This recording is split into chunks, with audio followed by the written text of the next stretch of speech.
Ready? All right, we'll get started with TCU. We'll take an opening statement from Coach Schlossnagel, then have questions for the student athletes, dismiss them, and then have questions for Coach Schlossnagel. Coach? Yeah, congratulations to Arkansas. What a great ball game. I thought Campbell was outstanding. He was aggressive in the strike zone, very efficient with his pitches. We didn't get very many good swings on him at all, and Nick just lost command of the strike zone just enough to give them some opportunities, and we got the ground ball we wanted on Opitz, but it just eluded Adam a little bit. So great ball game, and congratulations to those guys, and we're looking forward to playing some more baseball tomorrow. All right, raise your hand and we'll get a mic to you. Nick, any easy explanation on the command issues? You were rolling right along there. Yeah, honestly, I just around the fourth inning, just lost it there. No, I couldn't tell you why. I just did. Did you ever feel like you were regaining it? And I know the pitches were getting up there for you, but Yeah, I feel like when I regained it was when I needed to. Luckily, I made some pitches when they had bases loaded to keep them off the board. But Zach, tell us a little bit what it was like to face Campbell tonight. He showed why he's one of the best pitchers in the country. He didn't want to get behind when he was pitching, so we were up there swinging, but he had good stuff, and he worked both sides of the plate, and it was just not a fun night to hit against him.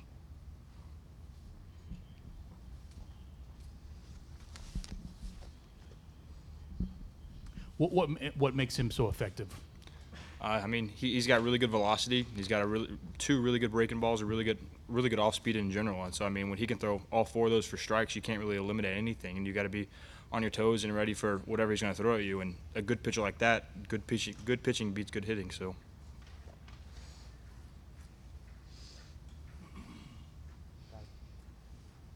Yeah, Nick, scoreless game in the sixth inning. I just guess how crucial was the Opitz at bat when he singled up the middle, drove in two? yeah, that was against Halen. Wasn't against Yeah, I wasn't pitching then.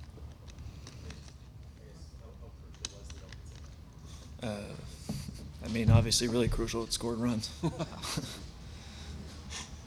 the score. Any more questions for student athletes? Fellas, thank you for your time.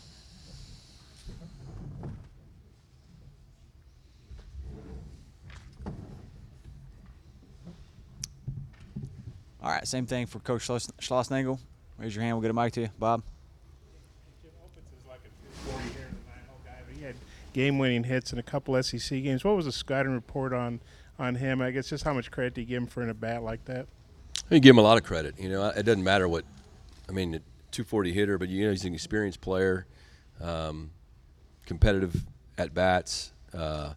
When you play high-level Division I baseball and you're an everyday player for a national seed SEC team, you're going to be ready for those moments. And that ball could have easily been a foot left, and it's a 6-4-3 or 6-3 double play, but it wasn't. And we set the table for them with the error, and you can't give any. In this game with the pitching, the level of pitching that was on the field, that's what it's going to come down to, is a timely hit. There was good pitching. For the most part, there was good defense, really good defense on their end. And it was just going to be a timely hit. And, we never had an opportunity to get – we had first and third and one out. We got a sac fly.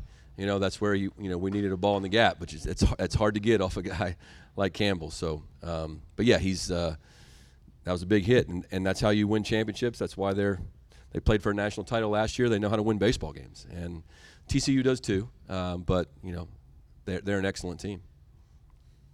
Jim, was that a case of Adam just trying to rush it a little bit? I don't know. I got blocked out a little bit by the umpire.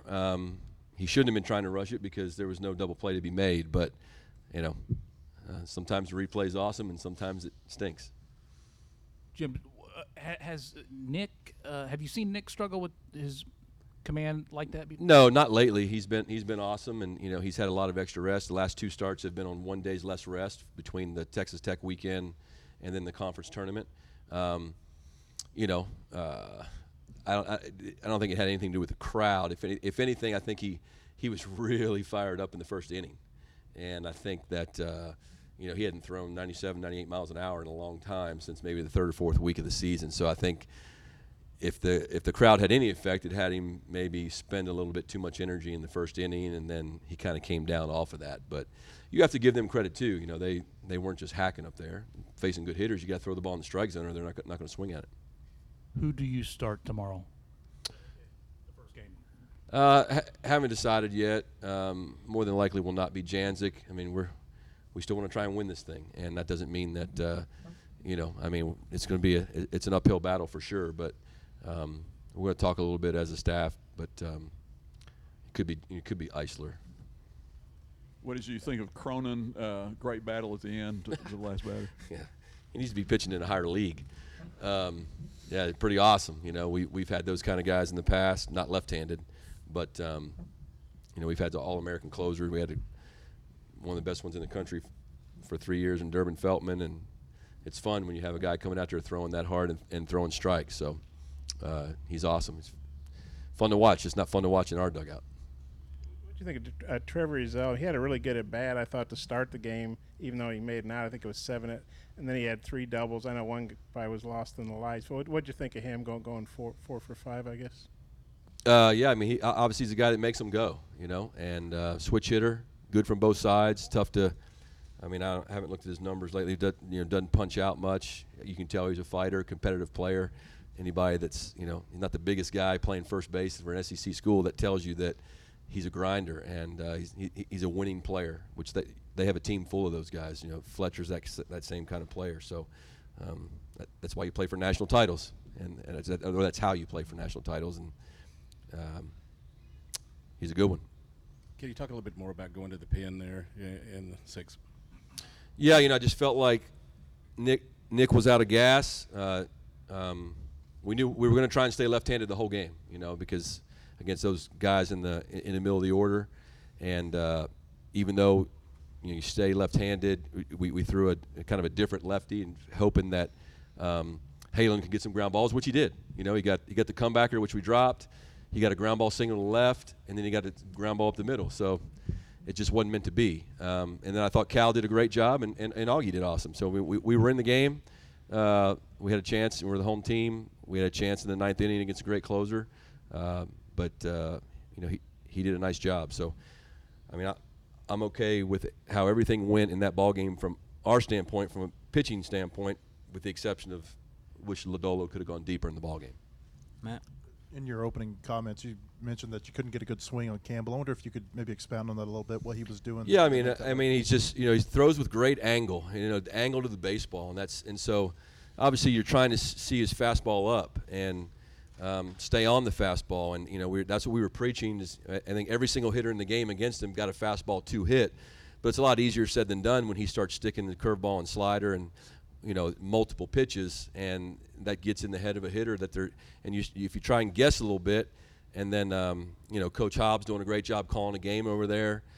I love watching Opitz catch, man. What awesome energy and body language that he has, encouraging the pitcher, and just when you could tell we started taking fastballs for strike threes. Obviously, that's telling you that his off-speed pitches are in the dome of our hitters, and that's what a great pitcher does. He's awesome.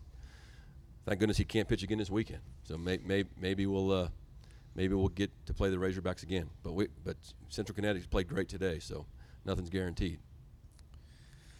Any more questions for Coach? Coach, thank you for your time. All right.